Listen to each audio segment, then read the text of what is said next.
नमस्कार विद्यार्थी मित्रांनो, स्टडी फ्लो अपडेट्समध्ये आपलं पुन्हा एकदा सर्वांचं स्वागत आहे. मित्रांनो, युनियन पब्लिक सर्व्हिस कमिशन म्हणजेच यूपीएससी अंडर सीडीएस हे जे आहे एक्झामिनेशन याचं नोटिफिकेशन आलेलं आहे. सीडीएस माहीत नसेल, कंबाईंड डिफेन्स सर्व्हिस एक्झामिनेशन 2026 याचं नोटिफिकेशन आहे. याबद्दल आपण डिटेलमध्ये माहिती पाहणार आहोत. 83 पेजेसचं हे ऑफिशियल पीडीएफ आहे. याच्यामध्ये जी इम्पॉर्टंट इन्फॉर्मेशन आहे ती आपण पाहणार आहोत. व्हिडिओ एंडपर्यंत पहा. नवीन असाल चॅनलवर सबस्क्राईब नक्कीच करा. So as you can see 83 पेजेसचं ऑफिशियल पीडीएफ आहे. हे पूर्ण इंग्लिशमध्ये आहे. याचं मराठी रूपांतर हे मराठीमध्ये तुम्हाला डेटा वाचायचा असेल, ॲज वेल ॲज तुम्हाला ॲप्लिकेशन लिंक किंवा ह्याचे जे पेपर्स असतात त्याची लिंक किंवा तुम्हाला हे जर पीडीएफ पाहिजे असेल ते सर्व एका ठिकाणीच मिळून जाईल. सिंपल क्रोम ब्राउझरवर तुमच्या सर्च करा studyflowupdates.in. सर्च केल्यानंतर एक वेबसाईट ओपन होईल, एक साईट ओपन होईल. त्याच्यामध्येच तुम्हाला सर्च ऑप्शन असेल. तिथे तुम्ही सीडीएस एवढं जरी टाईप करून सर्च केलं तर तुम्हाला हे जे आर्टिकल आहे सीडीएसचं ते मिळून जाईल. त्यामध्येच या पीडीएफची लिंक वगैरे मी इन्क्लूड केलेली आहे. तर चला आता पुढे पाहूया. सर्वप्रथम त्यांनी लास्ट डेट ऑफ सबमिशन दिलेले आहे. फॉर्म भरायचा असेल तर 30/12/2025 म्हणजे 30 डिसेंबर 2025 पर्यंत तुम्ही याचा ऑनलाईन ॲप्लिकेशन करू शकता. त्याच्यानंतर कोणती डेट वाढवून दिली जाणार नाही. यांची ऑफिशियल वेबसाईट आहे upsc.gov.in. तिथे तुम्ही याच्याबद्दल पाहू शकता. यामध्ये ज्या जागा आहेत including SSC women non technical सुद्धा आहेत, तर तेही आपण पुढे पाहणार आहोत. आता इथे काही इम्पॉर्टंट नोटिफिकेशन दिलेलं आहे, जसं की ऑनलाईन ॲप्लिकेशन तुम्हाला जे आहे ते करायचं आहे. यांची ऑफिशियल साईट आहे त्यावरच करायचं आहे. त्याचबरोबर तुमची जे इलिजिबिलिटी आहे याच्यासाठी ती इन्शुअर करायची आहे.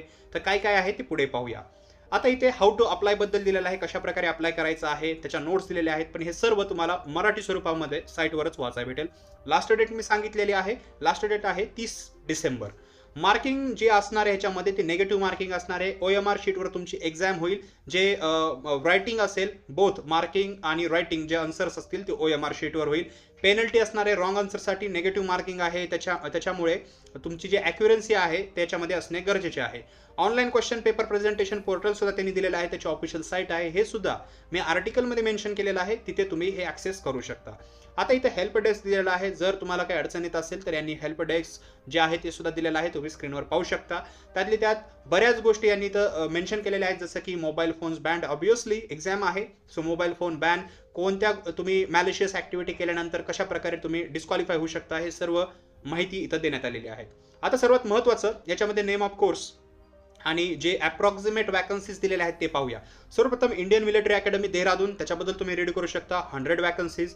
इंडियन नॅव्हल अकॅडमी एजिमाळा, याच्या ज्या आहेत त्या 26 ज्या वॅकन्सीज आहेत त्या दिलेल्या आहेत. Air force academy Hyderabad pre flying training course, तर त्या 32 आहेत. Officers training academy Chennai Madras 275. त्याचबरोबर officers training academy Chennai Madras, पण याच्यामध्ये 125th SSC वुमेन जी आता मी वरीच सांगितलं त्यांच्यासाठी NT UPSC कोर्स 18 जागा आहेत. अशा टोटल 451 जागा तुम्हाला याच्यामध्ये पाहायला मिळतात. आता ह्याच्यामध्ये मेरिट लिस्ट वगैरे असते किंवा वॅकन्सी नोटिफाईड केली जाते ॲज पर रूल, तर हे सर्व माहिती इथं देण्यात आलेली आहे. आता आपण जसं ह्याच्यामध्ये जर फॉर्म भरला तुम्ही तर एक्झाम सेंटर्स कोणकोणते असणार आहे, तर याच्यामध्ये तुम्ही एक्झाम सेंटर तुमच्या स्क्रीनवर पाहू शकता. थोडी व्हिडिओची क्वालिटी जी आहे ती इन्क्रीज करा, या व्हिडिओला स्टॉप करा. याच्यामध्ये टोटल तुम्हाला 81 एक्झामिनेशन सेंटर्स पाहायला भेटतील. महाराष्ट्रातले पाहिलं तर छत्रपती संभाजीनगर, त्याचबरोबर नाशिक, मुंबई पण आहे, याच्यामध्ये ठाणे पण आहे. तर हे तुम्ही जे आहे महाराष्ट्रातले कोणकोणते एक्झाम सेंटर्स आहेत ते बघू शकता आणि त्यानुसार तुमचा फॉर्म जो आहे किंवा जे एक्झाम सेंटरचा जे प्रेफरन्स आहे ते तुम्ही इथं देऊ शकता. कंडिशन्स काय काय आहेत इलिजिबिलिटीच्या, तर बघा, सिटीजन ऑफ इंडिया असलं पाहिजे और नेपाळ असेल तरी चालतं. Person of Indian origin who has migrated from Pakistan Burma वगैरे जे मायग्रेटेड पर्सन आहेत त्यांचे ते सुद्धा इथं इलिजिबल होतात, पण त्याच्या काही कंडिशन्स आहेत.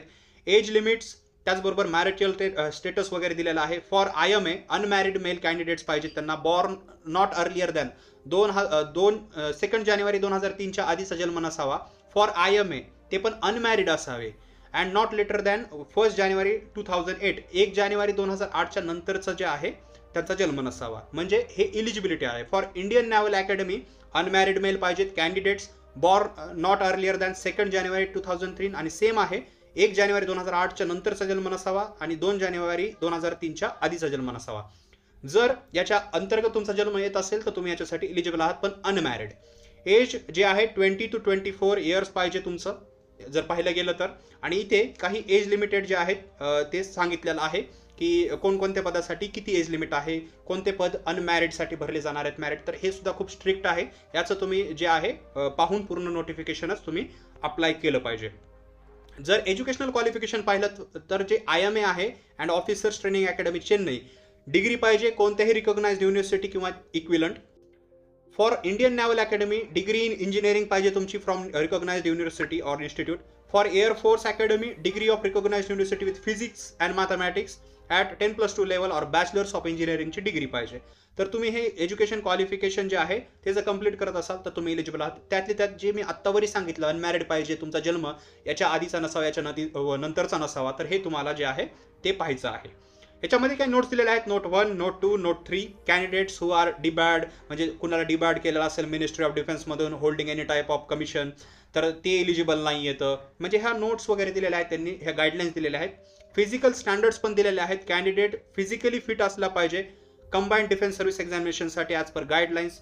फी दिलेली आहे, त्याच्या नोट्स दिलेल्या आहेत. आता याच्यामध्ये कशा प्रकारे म्हणजे फिटनेस असली पाहिजे हे सर्व काही मी डिस्क्रिप्शनच्या लिंकमध्ये जे आहे किंवा जे वेबसाईट आहे studyflowupdates.in ची, तिथे तुम्ही रीड करू शकता. अप्लाय करण्यासाठी ऑनलाईन पद्धतीने अप्लाय करू शकता. मित्रांनो, अशा प्रकारचं हे पूर्ण PDF आहे, टोटल 83 पेजेसचं आहे. याच्यामध्ये एक्झामिनेशनबद्दल, हेल्प डेस्क नंबरबद्दल किंवा एक्झामिनेशन कशा प्रकारे होणार आहे किंवा राऊंड ऑफ मार्क्स कसे असणार आहेत, डिस्क्वालिफिकेशन कशा प्रकारे होऊ शकतं, जागा किती, हे सर्व माहिती याच्यामध्ये दिलेली आहे. अपेंडिक्सचर, त्याचबरोबर सब्जेक्ट पाहू शकता इथे. हे सर्व तुम्हाला मी जे आहे ते वेबसाईटवर अवेलेबल करून देईल. याच्यामध्ये जे एक्झामिनेशनची जी पद्धत आहे तुम्ही आत्ताही स्क्रीनवर पाहू शकता, पण समजत नसेल कॉमेंट सेक्शनमध्ये विचारू शकता. तुम्ही जर एलिजिबल आहात का नाही किंवा तुमचं क्वालिफिकेशन काय आहे, तुमचं एज जर 20 to 24, मॅक्झिमम 25 काही पदांसाठी एज आहे, जर याच्यामध्ये येत असेल आणि अप्लाय करायचा असेल, तुमचा अभ्यास असेल तर याच्याबद्दल मला कॉमेंट सेक्शनमध्ये सांगा. व्हिडिओ आवडला असेल तर लाईक करा, याचे आर्टिकल रीड करायला विसरू नका. मी मिळतो तुम्हाला पुढच्या व्हिडिओमध्ये. तोपर्यंत थँक्स फॉर वॉचिंग.